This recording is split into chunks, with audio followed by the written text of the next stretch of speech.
नमस्कार.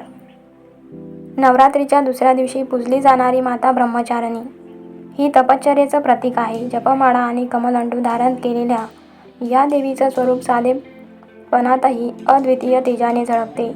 पर्वतराज हिमालय यांच्या घरी जन्मलेल्या या कन्येचं बालपण निरागस आणि भक्तिमय होतं. लहान वयापासूनच तिने कठोर तपश्चर्येला सुरुवात केली. माता ब्रह्मचारिणीने वर्षानुवर्षे कठोर तपश्चर्या केली. ती केवळ फळं, पाने आणि शेवटी फक्त वायूचा आधार घेत जगली. तिचं एकाग्र ध्यान, संयम आणि श्रद्धा पाहून देवता देखील आश्चर्यचकित झाले. तिच्या तपश्चर्येनं प्रसन्न होऊन देवतांनी तिची स्तुती केली आणि वरदान देण्यासाठी ब्रह्मदेव प्रगट झाले. ब्रह्मदेव म्हणाले, हे कन्ये, तुझ्या अखंड श्रद्धा आणि संयमामुळे तू सर्वांना तपश्चर्येचा आदर्श उदाहरण ठरलेस. माता ब्रह्मचारिणीच्या उपासनेमुळे साधकाला आत्मविश्वास, ज्ञान आणि वैराग्य प्राप्त होतं. ज्या भक्तीने पूर्ण श्रद्धेने तिची पूजा केली त्याला कोणत्याही संकटाला तोंड देण्याची शक्ती मिळते.